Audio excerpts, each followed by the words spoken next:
Morning, everyone. How are we doing? Imaginary numbers, complex numbers. That's what we were discussing in the previous class. Great stuff. Questions while we wait for everybody to come in? Morning, everybody. Come on in.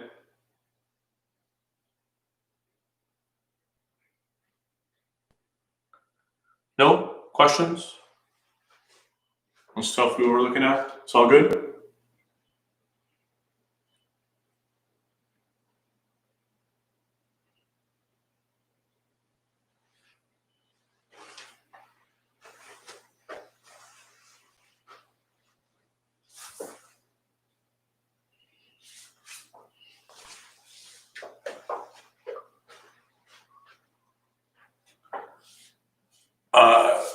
Kamal is asking only what work is assigned right now. That's all we're having as far as assignments are concerned. Only web work. We'll have a midterm and a final, that's it. Why don't we consider a few examples of what we were doing last time?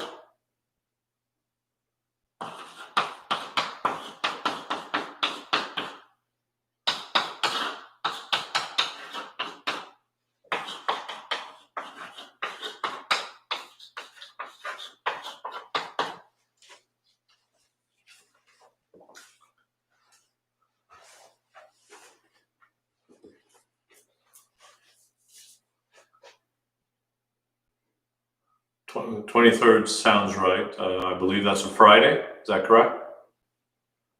Today's 7, 8, 9 plus 14. Yeah, sounds good.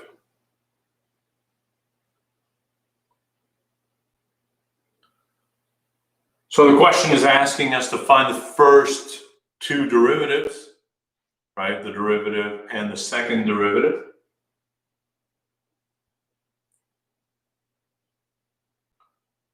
How much time do we have to complete the midterm? 72 hours.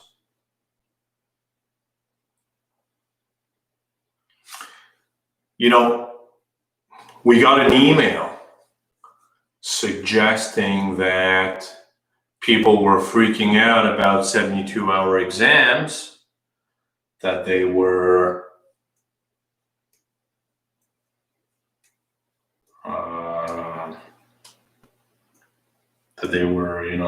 anxious for the whole, that they were panicking for the whole 72 hours.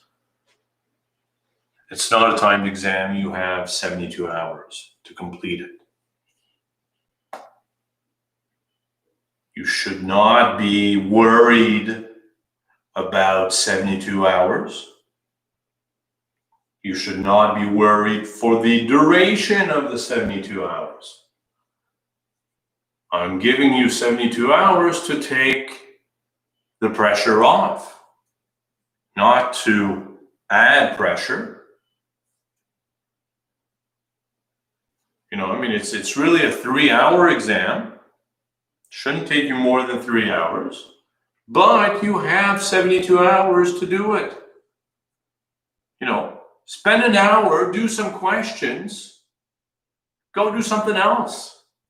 Or if you have time, take 3 hours, do the exam, And then you're still going to have 69 hours left to come back to it. Relax, decide that you want to redo a few of the questions. There's no, it should not be a source. The 72-hour business should really not be a source of stress. It's the opposite.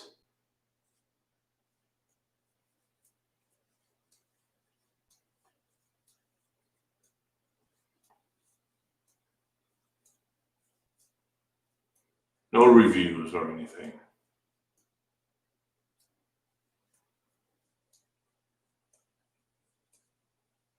All right.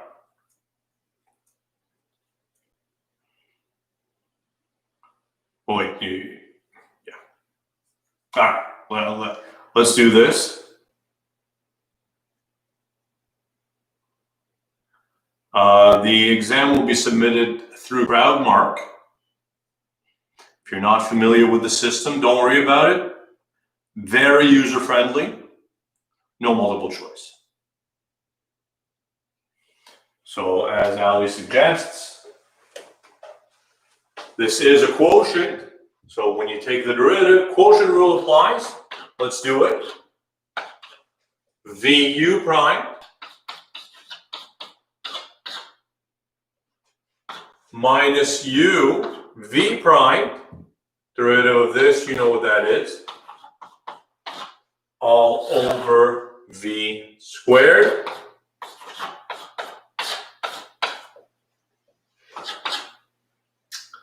And let's clean this up a bit.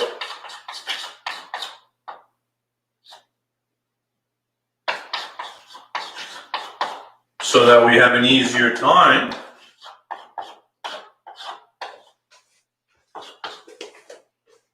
simplifying everything, because you are going to want to differentiate this again. So it's probably best to simplify.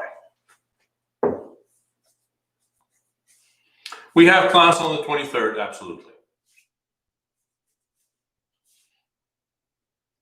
So that's the first derivative. Now, since we don't have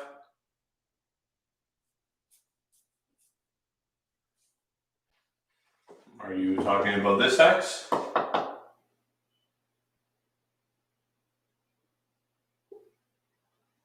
Here you have x over square root of x, which is just square root of x. Right. Well, I mean, it simplifies, right? These two together, that's x over root x, which is just root x.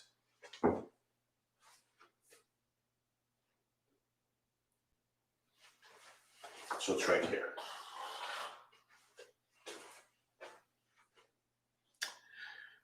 Midterm certainly includes everything we've done so far. We'll make an announcement.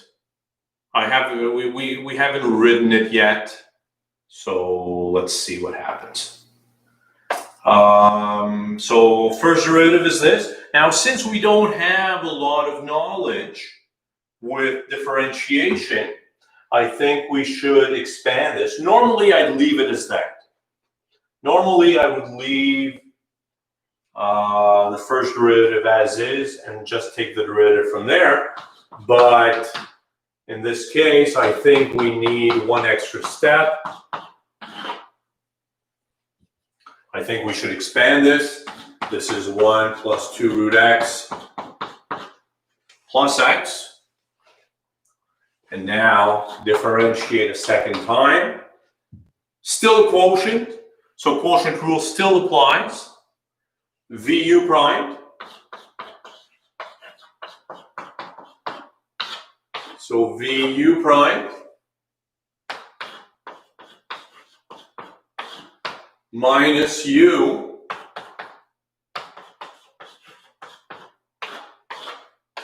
V prime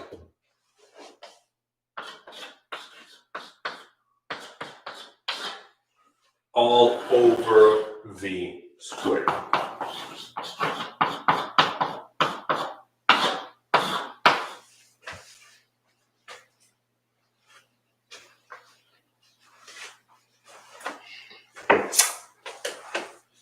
No word yet on the epsilon delta.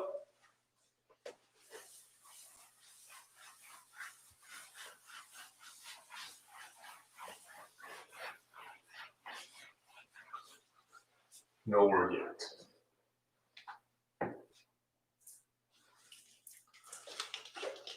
Where did the 1 plus root x go?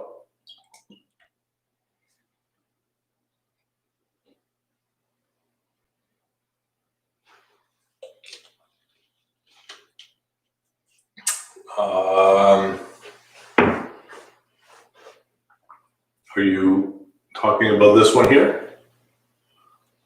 Which 1 plus root x?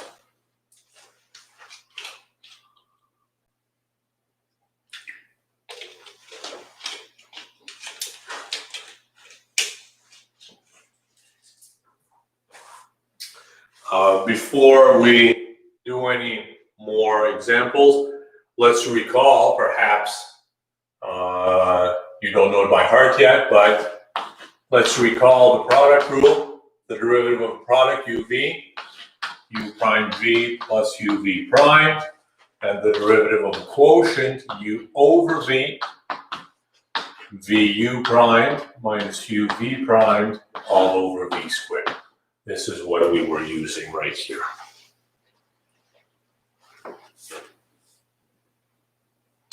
The problem, Ali, with what you're suggesting is we still don't know how to differentiate that business, the 1 plus root x to the negative 2.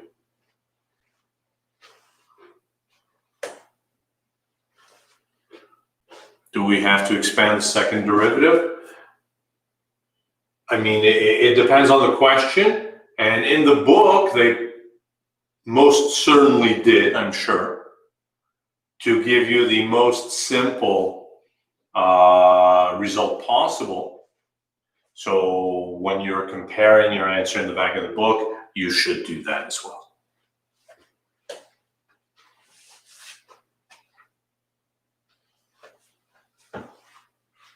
Let's do one more example.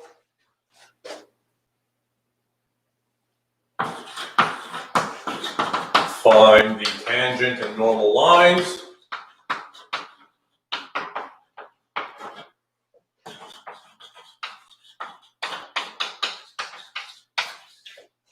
To the function x plus x e to the x at the point 0, 0.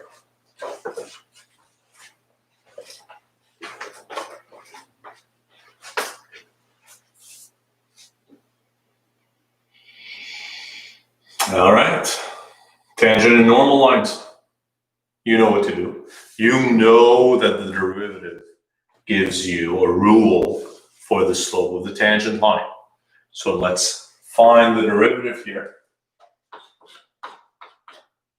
Y prime. Derivative of x is 1. And here, of course, you recognize that what you have is a product. So product rule applies. Differentiate the first one, leaving the second one fixed, plus leave the first one fixed, differentiate the second one. Everybody with us here? Questions? Plug in 0.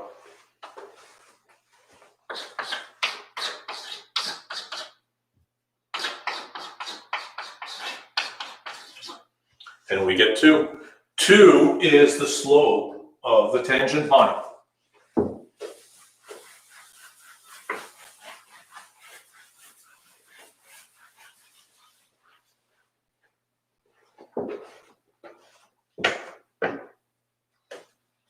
So your tangent line,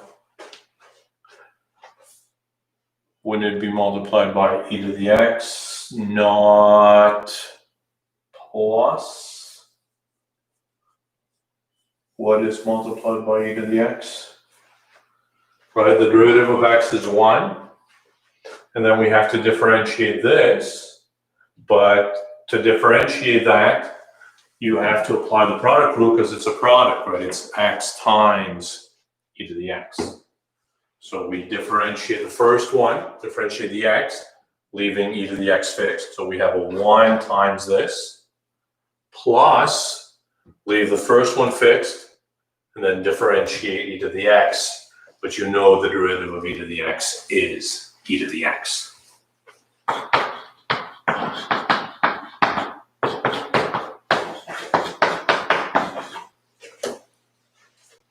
So your tangent line, y equals mx plus b, we have just worked out that m rather is 2. So y equals 2x plus b, and you know that it goes through the origin. So when x is 0, y is 0. So b has to be 0. In other words, y equals 2x is the slope of the tangent line.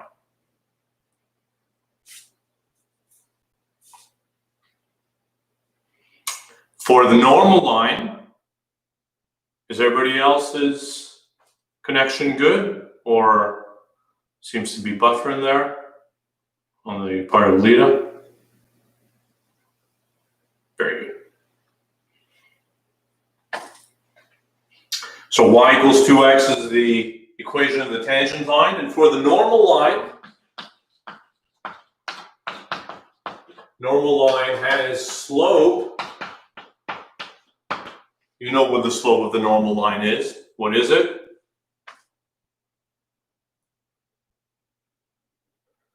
Negative reciprocal, right? The normal line is perpendicular to that one. Thank you. Negative 1/2. So y equals negative 1/2 x plus, let's call it c. Right? We probably don't want to use b here. But it does turn out, since you're going through the origin, it does turn out that c is 0 as well. So in this case, the normal line has equation negative 1/2 x. Very nice.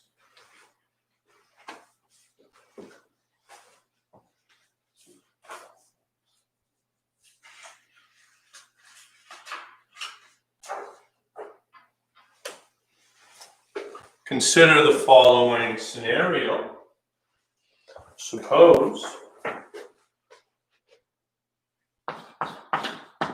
Suppose you have a function, a differentiable function with the following values given. So f and g are differentiable functions.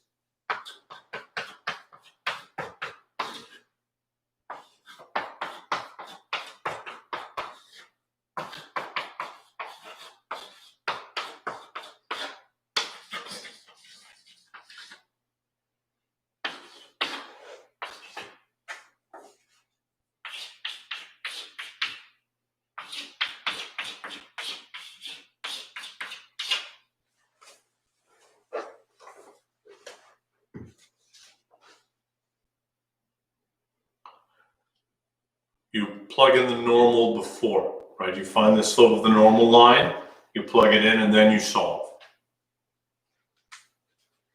Exactly, as Jordan suggests. Right, so consider this scenario. You are given functions f and g which are differentiable, and these values are given. What is the derivative of h evaluated at 4? Well, let's find the derivative of h in general. This being a product, the product rule applies, right? Zoe, thank you. And this is, you differentiate the first one, leaving the second one fixed. Plus, leave the first one fixed. Differentiate the second one. The product rule as it is written up here. And now plug in 4 everywhere for x. So we see that h prime to 4 is just f prime to 4 times g to 4 plus f of 4 times g prime of 4. And all of these values are given. So simply plug them in.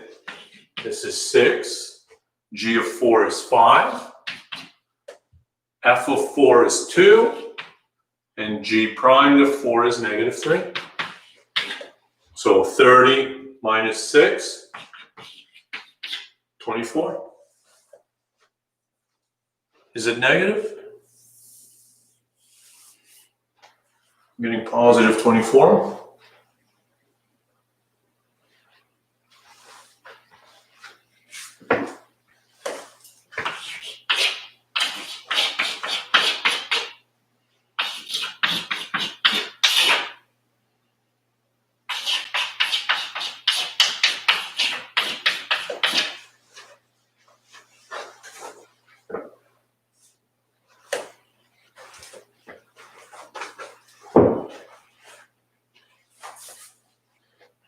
Same question. What is h prime of 4? Differentiate.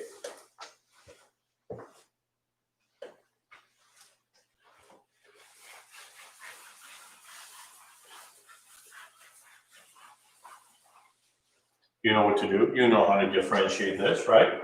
It's important to recognize that what you have is a quotient.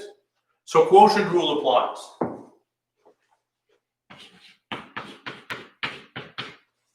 So VU prime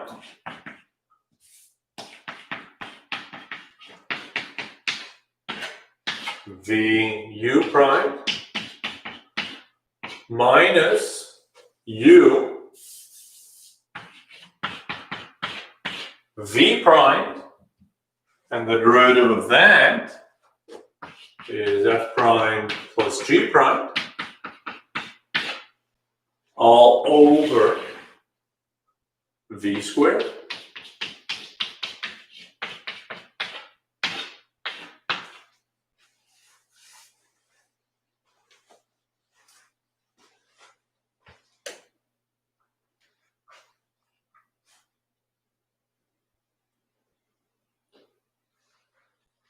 All right.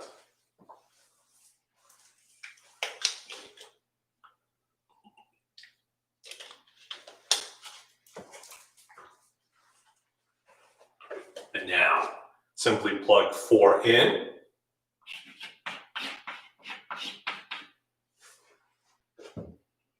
So f of 4 plus g of 4, that's going to be 7.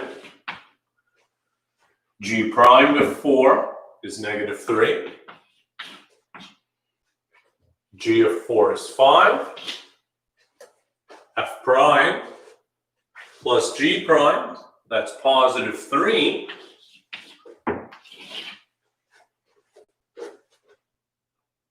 And that is 7 squared.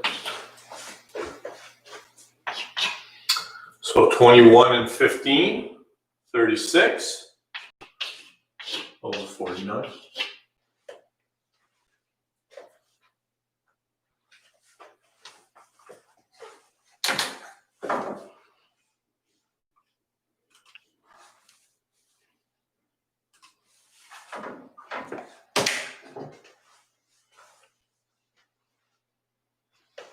There we go.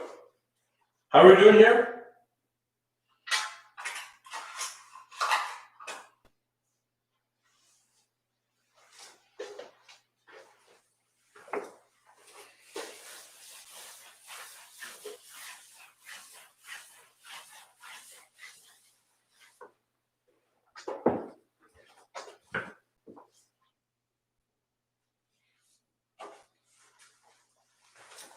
Consider the following. 54. Find the derivative. This is 54D. Find the derivative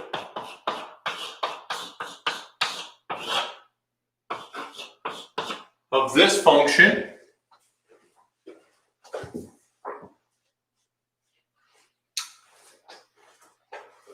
so find dy dx in terms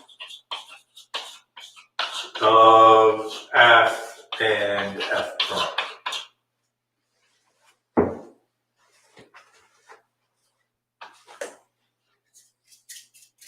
Well, I can't help you with physics, but with Math 133, lots and lots and lots of examples from the book. You cannot do too many.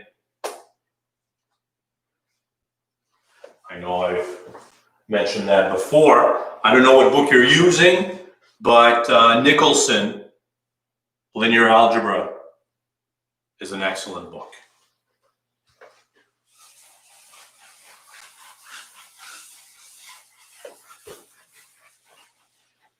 I believe I did mention that as well, right? Well, so if you are using Nicholson, perfect. All right, back to this. So the way to do well in that course and the way to do well in this course, lots and lots and lots of exercises from the book. You know, that's what we're doing in class. That's what you need to do as well. Take the derivative. And what do you recognize? You recognize that what you have here is a quotient. This divided by that. So quotient rule applies.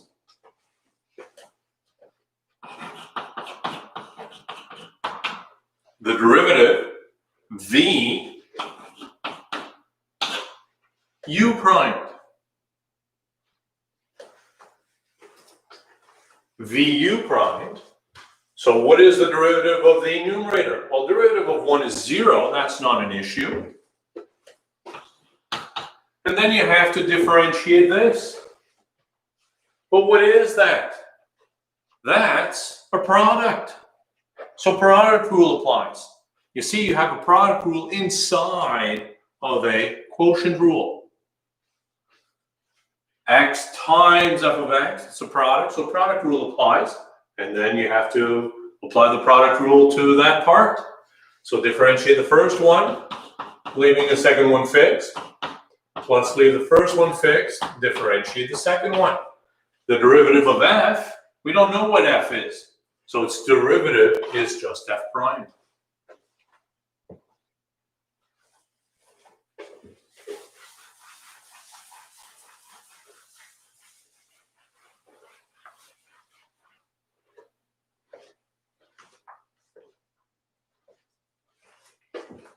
So vu prime minus u v prime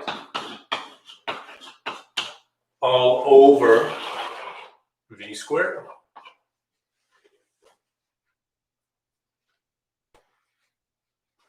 How are we doing? Questions? I'm leaving it not simplified. You can simplify. The important thing here is the derivative itself. Well, 0 is the derivative of this part. And normally I wouldn't write it. I'm just writing it here for completeness. You could, of course, decide not to include it.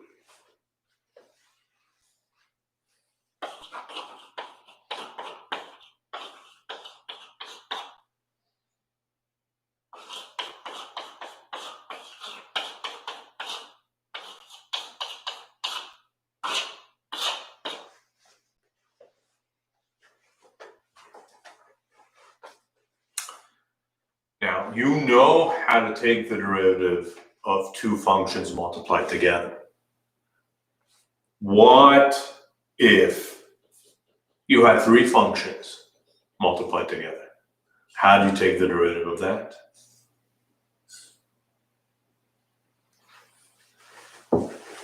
Well, you can decide to group two functions together.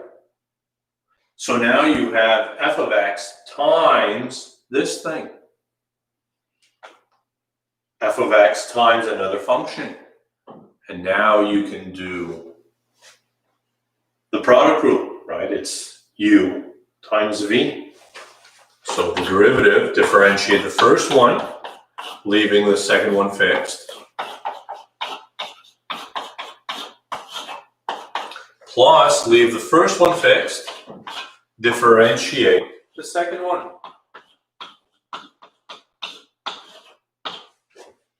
But the second one is itself a product. Jessica is asking where the 0 came from. 0 is the derivative of 1.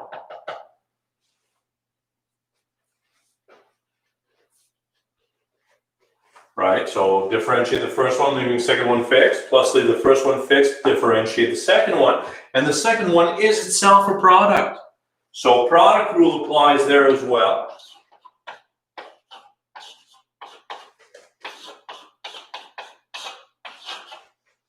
So we'll differentiate the first one, leaving the second one fixed, plus leave the first one fixed, and differentiate the second one. And if you distribute the f into both, what do we get?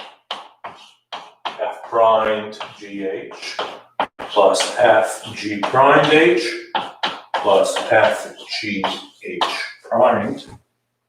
In other words, you differentiate the first one, leaving the other two fixed, and then you cycle through.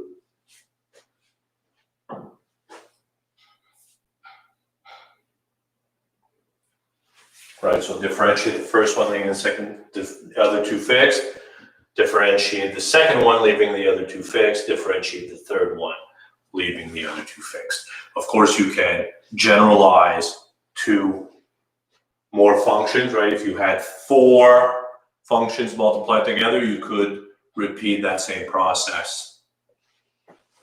Differentiating one of them, leaving the others fixed, and you cycle through.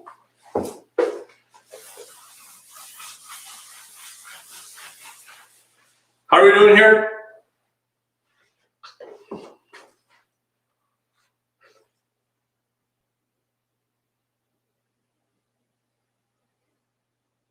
Step 2, would you find the derivative of the last h of x? Thank you. I'm missing a h prime here. Thank you. Absolutely. So as Matthew suggests, you can apply the product rule no matter how many multiplications there are, no matter how many functions. You can just group as you wish, and it really follows. Since you know how to take the derivative of a product, you can take the derivative of as many products as you want. Absolutely.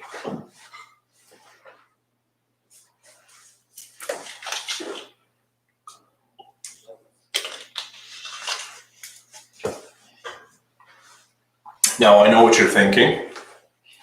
What is the derivative of sine x?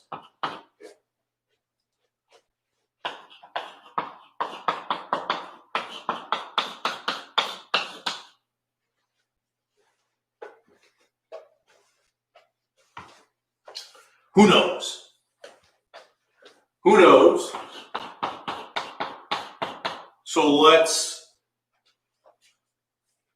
Cos x sounds reasonable, but we don't know.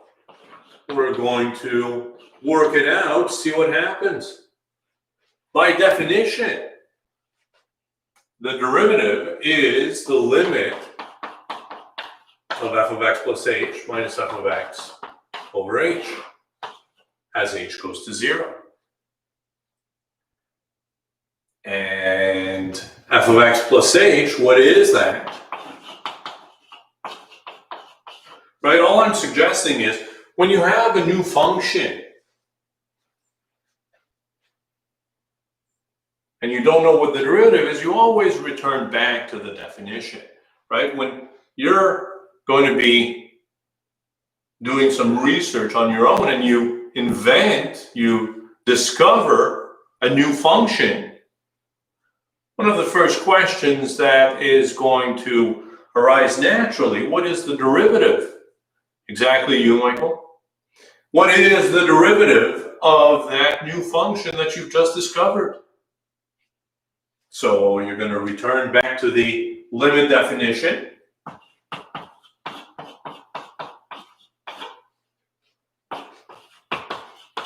And try to evaluate this limit.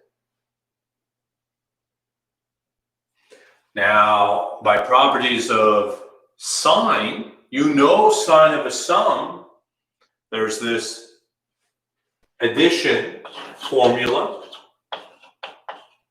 for sine. Sine of a plus b is sine a cos b plus cos a sine b.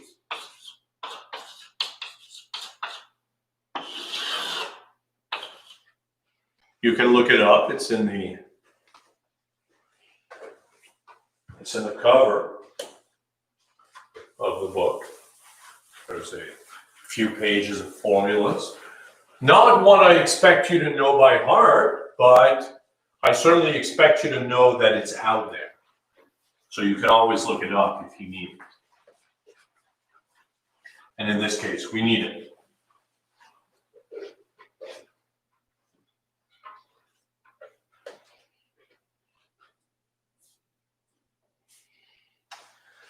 Let us, right, I mean, we have a sine x here and a sine x there, so let's group these two things together.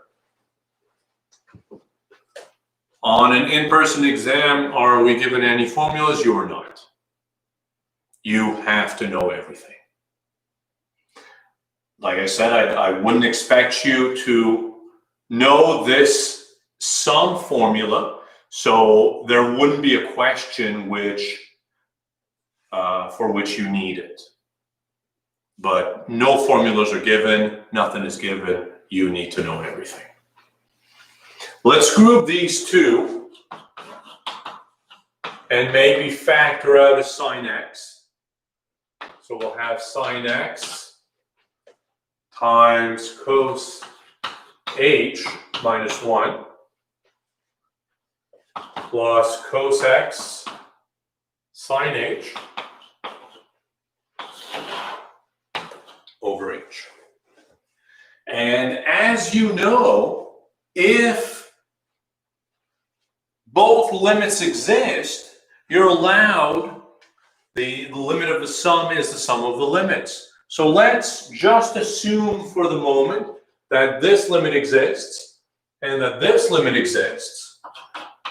The ends will justify the means.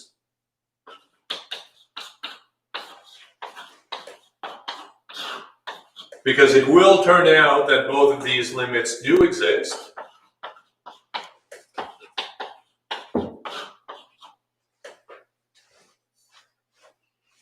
But let's just assume that they do for the moment. And let's look at both of these limits separately. First of all, this doesn't depend on x, on h, right? So this is constant with respect to h. And this one doesn't depend on h either. So that's going to be constant as well. So really all we need to do is look at these two limits, this one and this one. Let's evaluate these.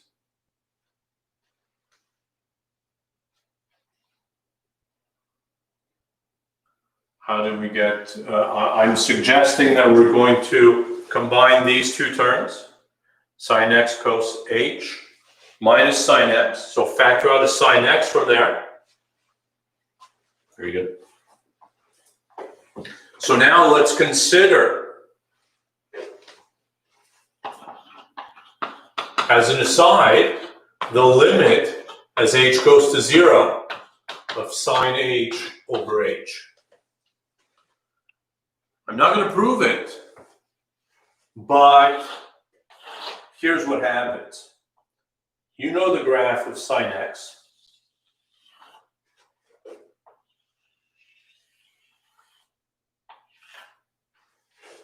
And for values very close to 0, I'm going to suggest that sine x behaves behaves exactly like x. for values very close to 0, this graph and this graph behave very much in the same way. In the sense that this limit is actually equal to 1. Let's take it as a rule for now. We will prove it later on. Here I'm giving you some geometric interpretation of what's happening. If you're satisfied with that, we're good to go. If you're not, treat this as a rule and we will prove it later on. So as h goes to 0, you see that this limit exists and is equal to 1. So this whole thing goes to 1. What about this one here? What about the limit as h goes to 0 of cosine h minus 1 over h? Well, we're going to do a trick that we've seen many times. We're going to multiply by the conjugate. First of all, convince yourselves that if you plug in 0, cosine of 0 is 1, so you have a 0 over 0 here, which you know to be an indeterminate form, right? So if something's got to be done, you don't know what that limit is just by knowing it has the form 0 over 0. We're going to multiply by 1, namely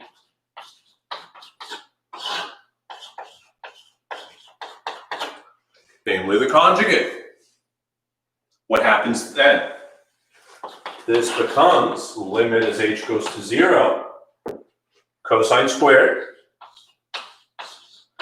minus 1 over h cosine h plus 1. Now you know that sine squared plus cosine squared is equal to 1. So if you bring this one to the other side, and that sine to the other side, you get cosine squared minus 1 is negative sine squared. Cosine squared minus 1 is exactly what you have here.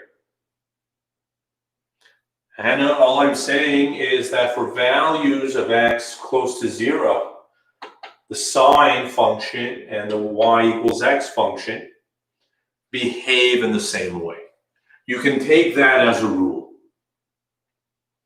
Limit as h goes to 0, sine h over h is equal to 1. This is because geometrically, these two functions behave the same way close to 0. That's all I'm saying. If that doesn't convince you, take this as a rule. We're going to prove it later on. But for now, we don't have the tools to prove it.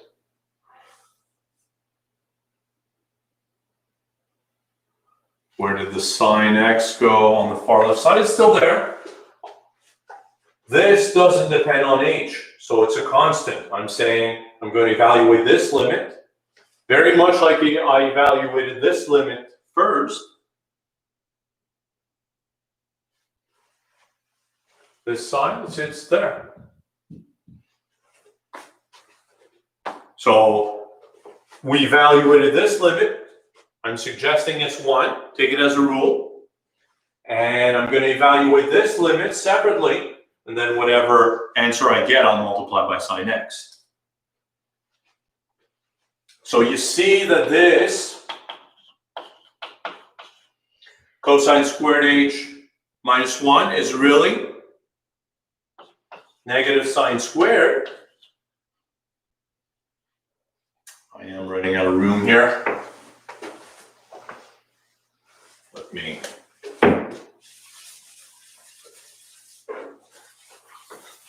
I didn't want to erase it because I didn't want to forget what we were looking for, but I'm sure you understand that we are working towards the derivative of sine. So whatever answer we get here is going to tell us what the derivative of sine is. So this limit, negative sine squared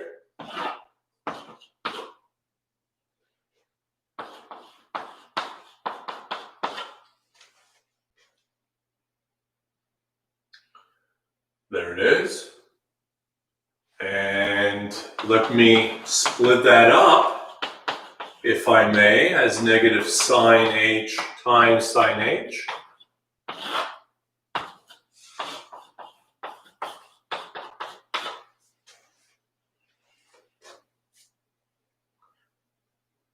And if you group these two together, this is really the same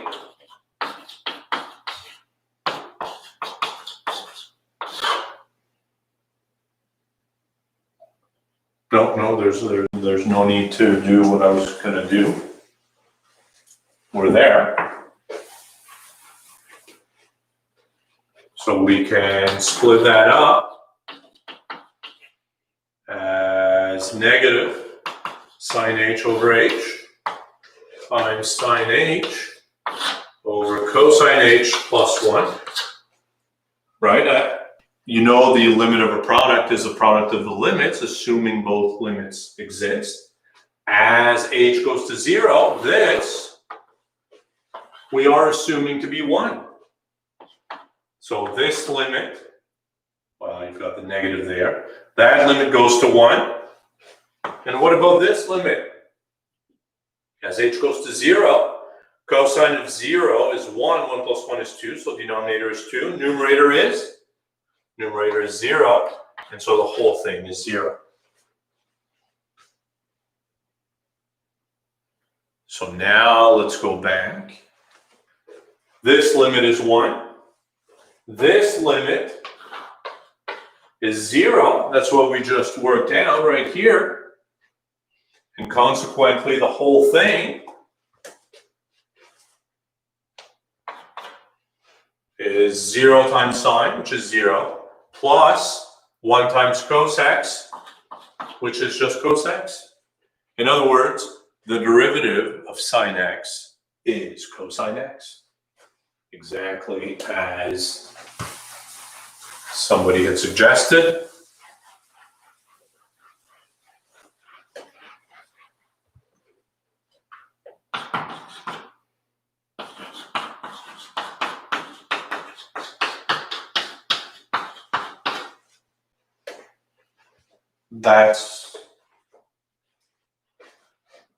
That's the whole point. The derivative of sine x is cosine x. Well, just plug in. You know these are continuous functions, so you're allowed to plug in as long as the denominator is not 0. But the denominator is actually 2. So you get 0 over 2, which is 0.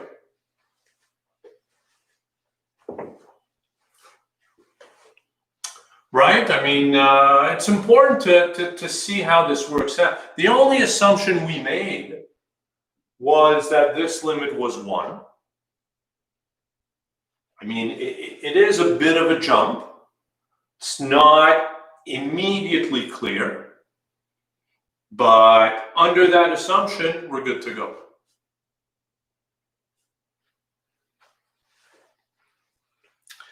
Would you ever have to derive the derivative of sine or cos on an exam?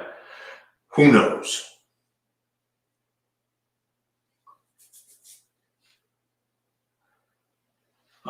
Somebody's asking if d by dx versus dy dx mean the same thing, and it's a question a lot of people have, yet nobody wants to ask. So why don't we take a moment to discuss the difference between these two things.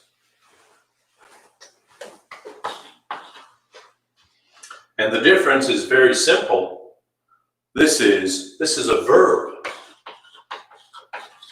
You want to take the derivative of something, whereas this is the derivative of y. This is the noun. You have already differentiated y. This is the derivative of y with respect to x, right? So verb versus noun. Here I'm differentiating. You need something. You need something to differentiate. This is the derivative of y.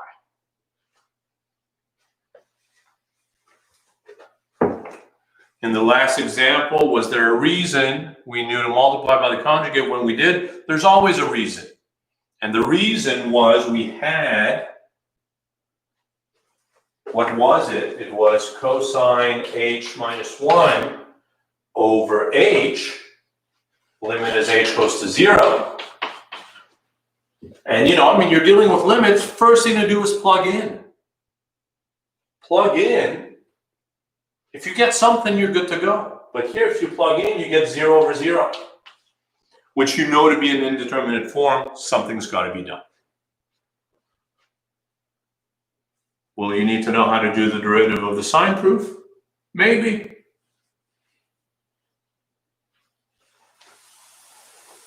All right.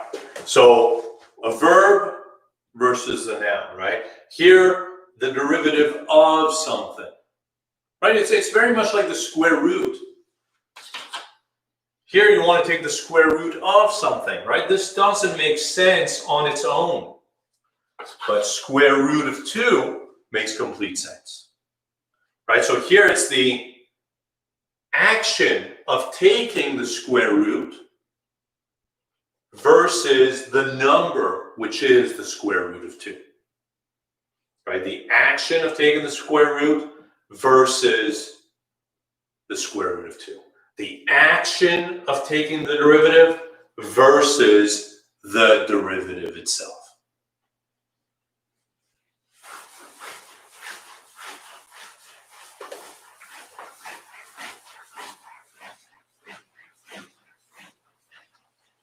All right. So what have we done? We found the derivative of sine. I'll invite you for fun. You can take the derivative of cosine as well. In a similar fashion, I'll just give you the result, negative sine.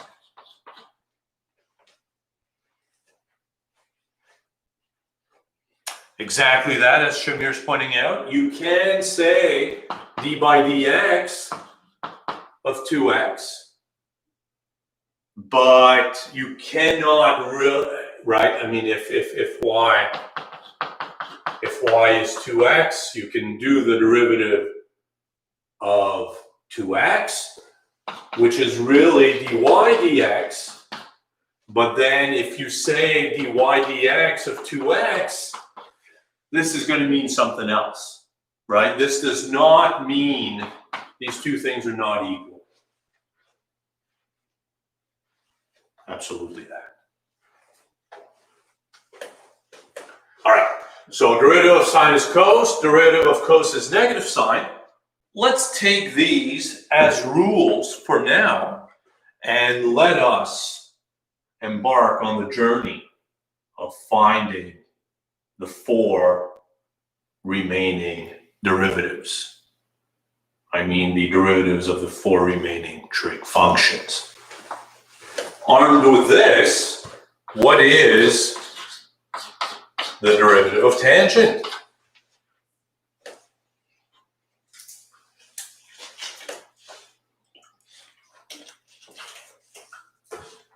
Well, as you know, tangent is just sine over cos. So if you want to differentiate sine over cos, what is that? That's a quotient. So quotient rule applies. Very nice.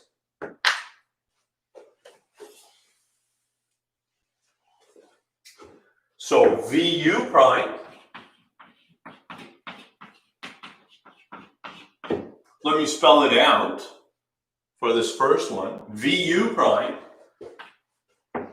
minus U V prime all over V squared.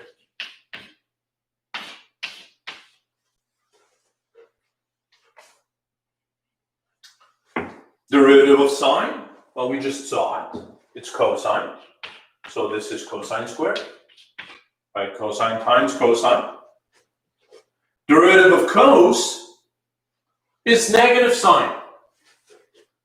So do I want to write it like this? Just so that everybody's on the same page here. Which is really cos squared plus sine squared.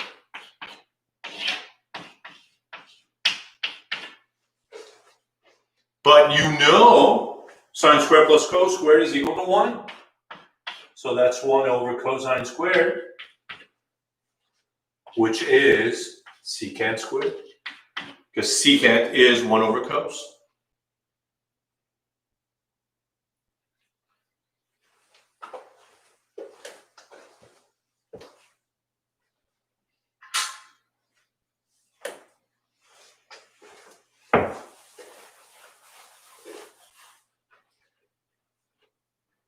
Why don't we do the derivative of cotangent?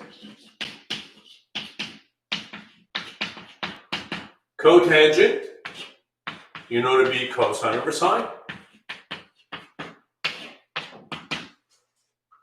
Again, a quotient rule. VU prime, derivative of cosine is negative sine, minus u v prime, derivative of sine is cos, all over v squared. Sine times sine, we have a negative sine squared, minus cosine squared over sine squared. Factor out a negative.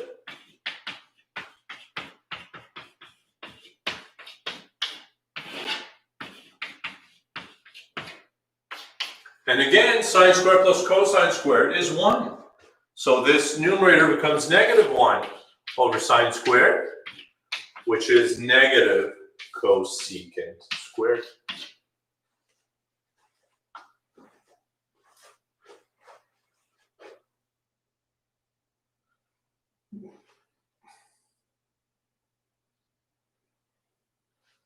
You broke it up this way as 1 plus tangent squared. Interesting. That's fine. But it's also equal to secant squared. This is one of those trig identities, exactly. Why is it negative cos? Where are we? Are you talking about in the numerator? This here? It's the quotient rule we're doing, right? So minus u v prime. Yeah. Minus u v prime. Quotient rule. Minus u v prime.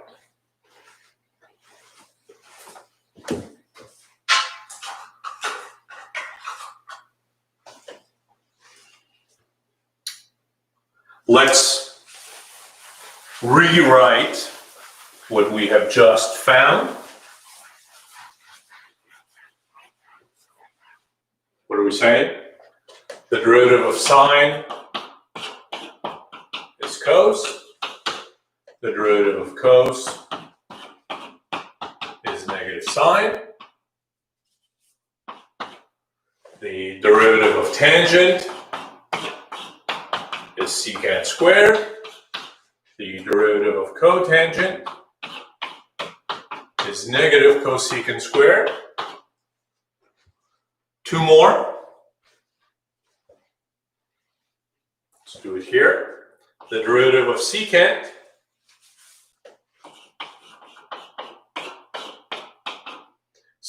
which is 1 over cos.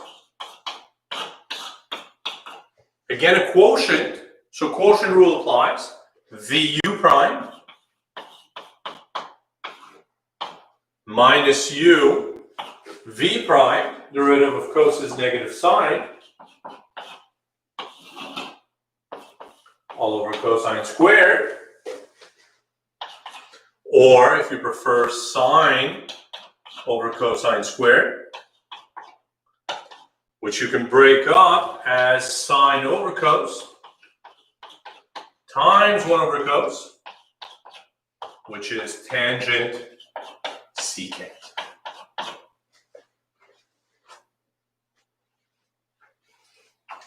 Absolutely, Michael, thank you. And finally, the last one.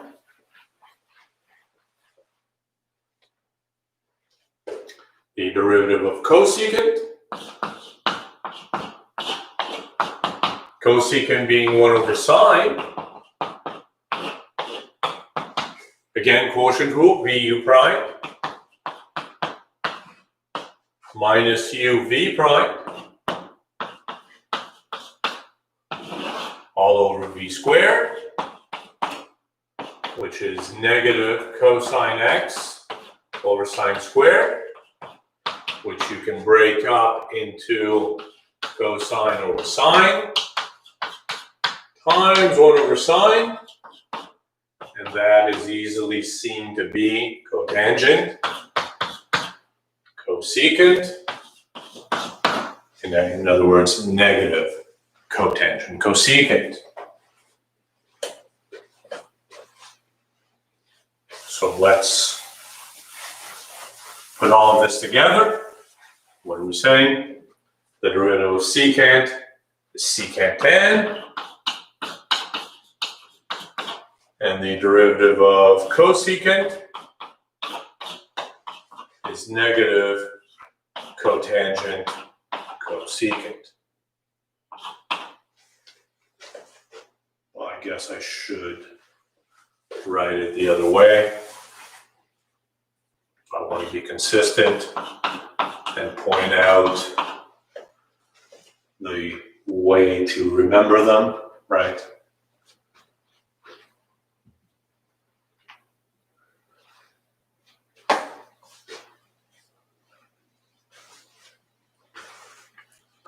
Well, I mean, as Michael or Matthew suggest, another thing to memorize, but really, all you need is the derivative of sine and cos, and you can work the others out. But if you do them enough, they become second nature, and you know them very quickly. Let's do a few examples from the book.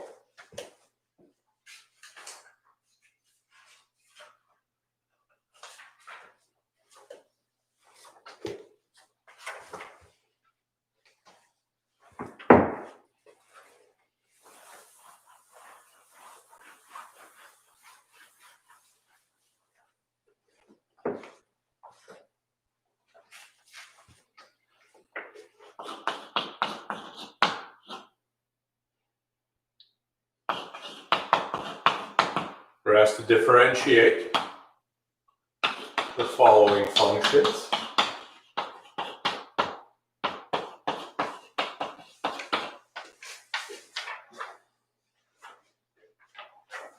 There it is. What is the derivative of tangent x minus 4 sine x? Well, you know the derivative of tangent is secant squared. 4 is just a constant, you can pull that out. Derivative of sine is cosine, and there it is.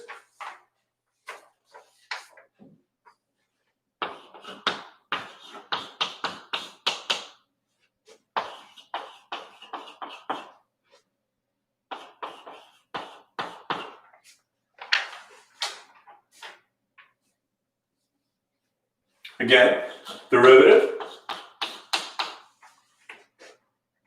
of secant, we just saw to be secant tan. Derivative of cosecant, negative cosecant cotangent, or if you prefer, 2 secant tan plus cosecant cotangent. Now, if you haven't memorized these, you can always rewrite these expressions in terms of sine and cos and find the derivative using the quotient rule. Nothing wrong with that. In the beginning, this is how you're going to remember these things.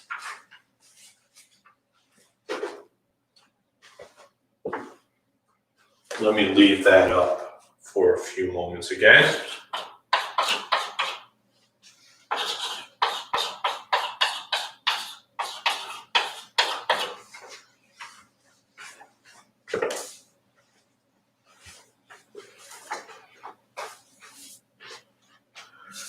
Doesn't the 2 and the secant, don't you need to do the power rule or something? Well, I mean, it's really 2 times secant x. So it really should be the product rule, right?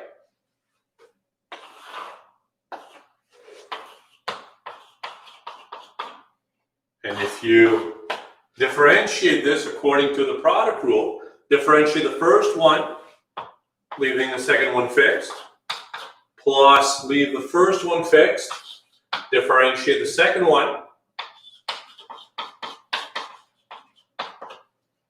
which is exactly what you would have if you had neglected the 2, left it out, and differentiated the inside. Since it's a constant, you know that c times a function, the derivative, you can just leave the c outside. So you don't actually need to do the product rule in the case of a constant because you know the derivative is linear.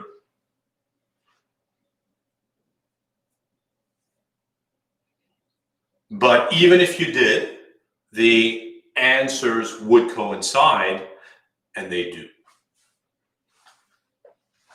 The derivative of 3x plus x squared cos x, you know what to do.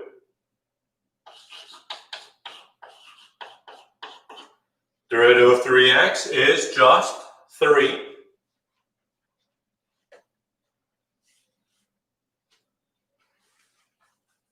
Exactly. If the 2 was a function,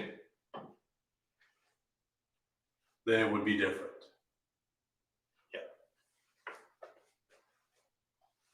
Right? Derivative of 3x is 3. And now to differentiate this, you recognize that it's a product. So product rule applies, right? Differentiate the first one, leaving the second one fixed. Plus, leave the first one fixed, differentiate the second one. Derivative of cos is negative sine.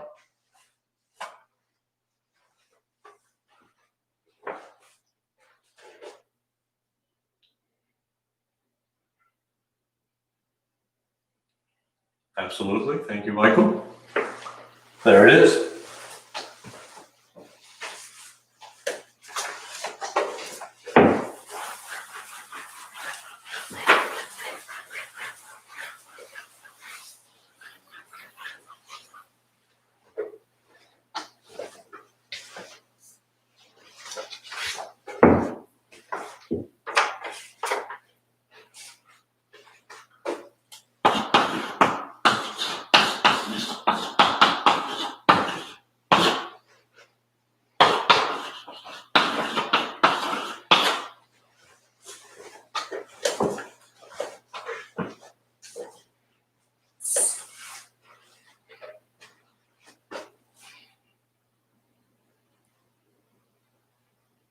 Consider this, g of theta, differentiate with respect to theta, right? Differentiate with respect to theta.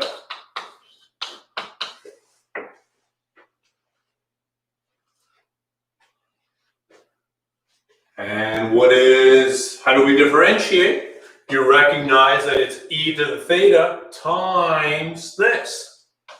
So the derivative, to do the derivative, you need the product rule. Derivative of this is e to the theta. So differentiate the first one, leaving the second one fixed. Plus, leave the first one fixed. Differentiate the second one. Derivative of tangent, secant squared. Derivative of theta, 1.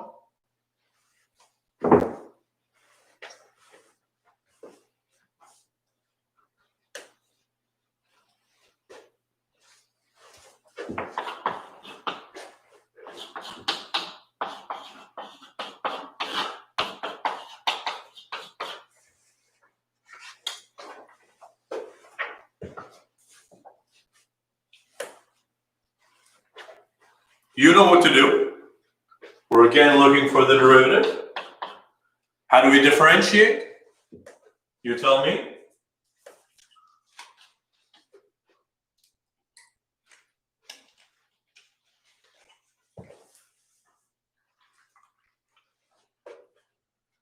Thank you, Kathy. It is a quotient, so quotient rule applies.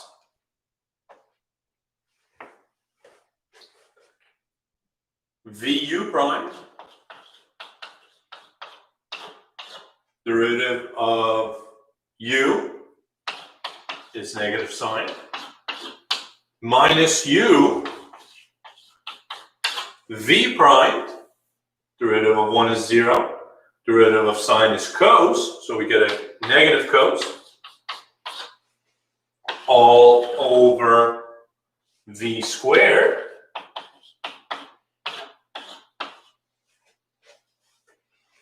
It is worthwhile to simplify here, I think.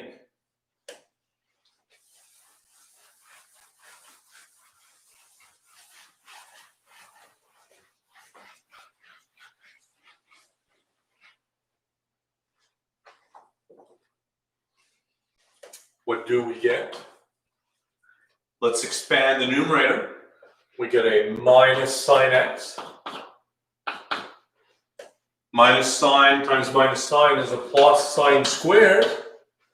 And over there, we have a plus cos squared over 1 minus sine x all squared.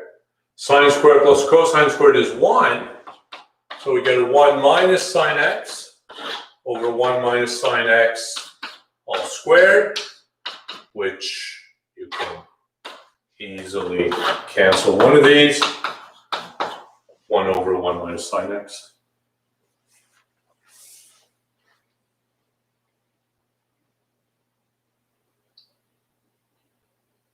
Very nice.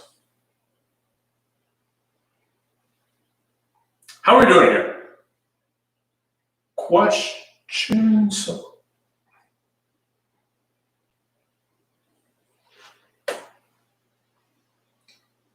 Indeed. Very nice when everything cancels out. Let us take a few moments to consider some examples related to the proof of the derivative of sine being cos. We made use of the fact that limit as h goes to 0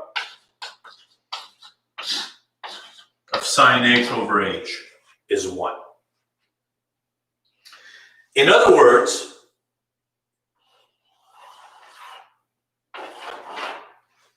if the argument is the same, if the argument goes to 0 at the same rate as the denominator, your limit is going to be 1. Let's consider some examples related to this.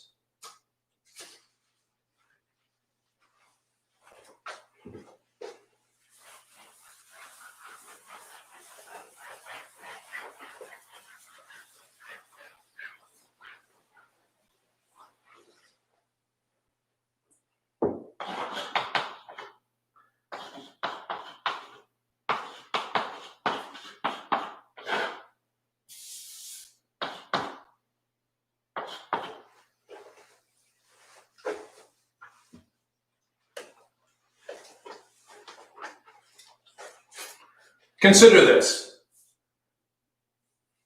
Sine of 3x over x. If we had a 3 here, then you could make a change of variables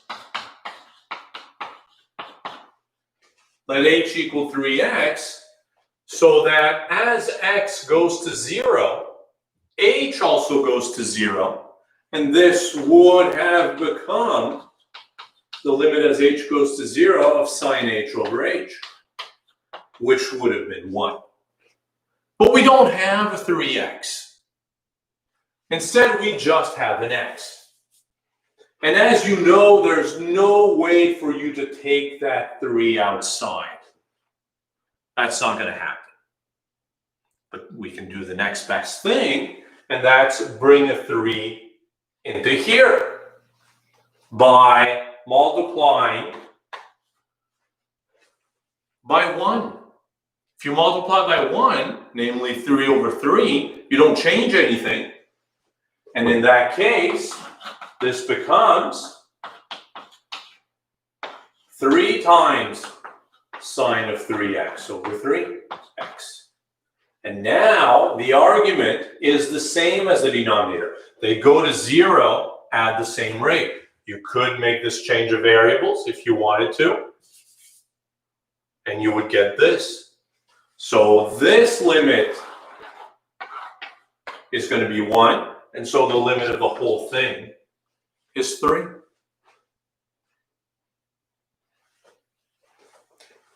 And it's this idea that we're going to consider for these few examples.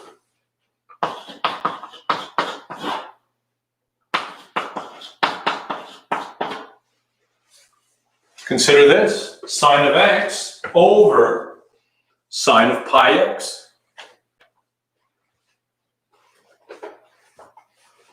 Again, I cannot stress this enough. There is no way for you to take a pi out of that. Not going to happen. But we can make use of this idea. We're going to multiply this by 1 and break it up into nice limits. What one am I talking about? Pi x over itself. You multiply by 1, you're not changing anything. We've done this many times already.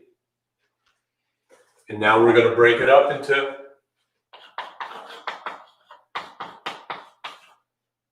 a few pieces. Right? We're going to combine these two together to get a sine x over pi x. And then pi x over sine of pi x.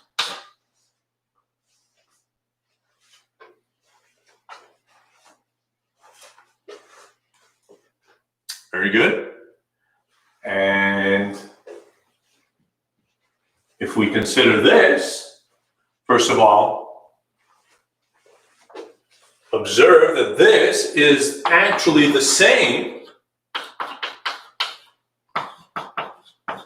Well, let me group these together. So here I'll have a 1 over pi sine x over x. And here, this is the same as 1 over sine of pi x over pi x. Right? Because if you're dividing by a fraction, it's like multiplying by the reciprocal. And you get this. As x goes to 0, this sine x over x goes to 1. Right? So this goes to 1. And here, the argument goes to 0 at the same rate as the denominator. So this goes to 1 as well. So we have a 1 over pi. This limit is 1. And this limit is 1 over 1, which is still 1. Answer is 1 over pi.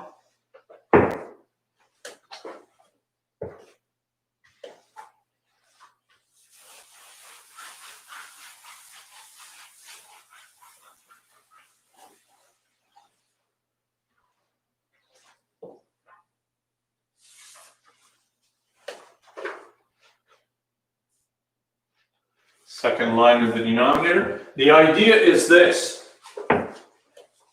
Observe that x is the same as 1 over x, right? If you're dividing by a fraction, you multiply by the reciprocal. So this is 1 divided by 1 over x, or 1 times x over 1, which is just x.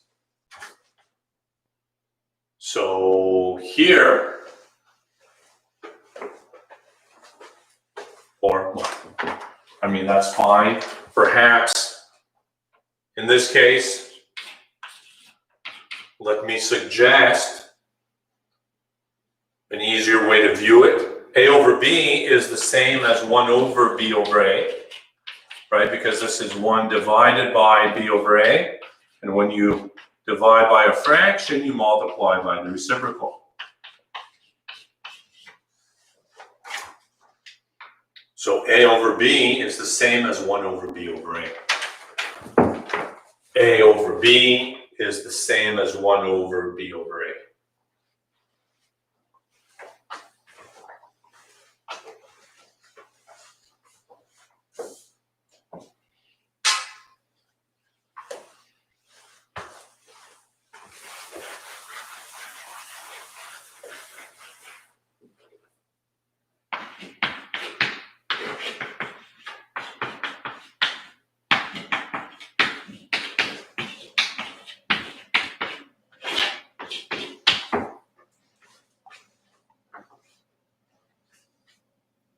Consider this. Sine of 3x times sine of 5x all over x squared. I mean, needless to say, you are in the context of limits. So you could simply plug in, see what happens. But when you plug in all of these examples, I never pointed it out, but I'm sure you noticed it. If you were to plug in, you get 0 over 0. An indeterminate form, something's got to be done. What are we going to do here? You're going to split it up into 2 pieces, right? We're somehow going to use the fact that sine x over x goes to 1 as x goes to 0. So we'll split it up into 2 pieces. Sine of 3x over x times sine of 5x over x. Now, if you had a 3 here, you'd be good to go. You know what you're going to do. You're going to multiply by 1. 3 over 3. If you had a 5 here, the argument would go to the same, would go to 0 the same rate as the denominator. If you had a 5 here, you'd be good to go. You know what you're going to do. You're going to multiply by 1. Namely 5 over 5.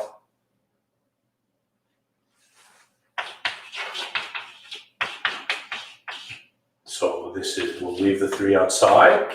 Sine of 3x over 3x. We'll leave the 5 outside.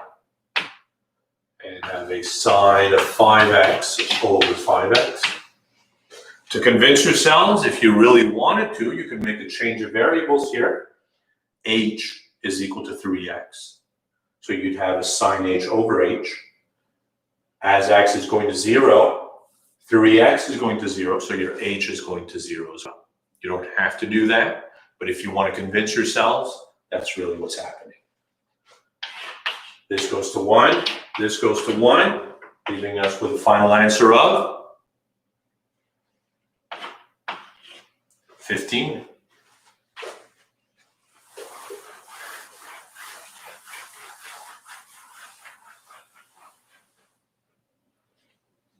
Let's do one more.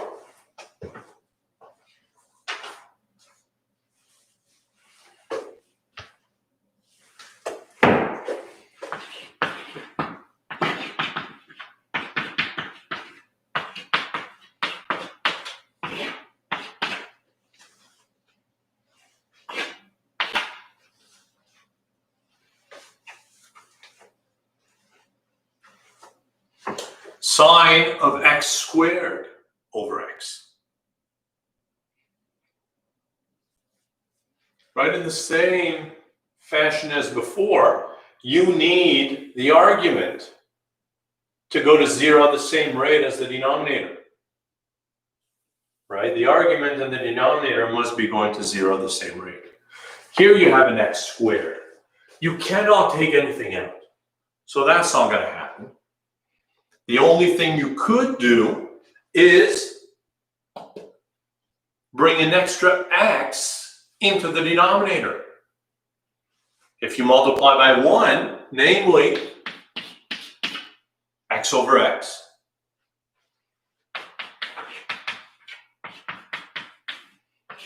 this becomes, this x, we'll take it outside, this is sine of x squared over x squared. You now have the denominator and the argument being the same, going to 0 at the same rate. This stuff goes to 1. This goes to 0. So the answer is 0. Thank you, Zoe. And there it is. How are we doing? Let me leave you with this question. We know how to differentiate sine and cos now. But what is the derivative of sine of x squared? How do we differentiate something like this? This is what we're going to discuss on Friday.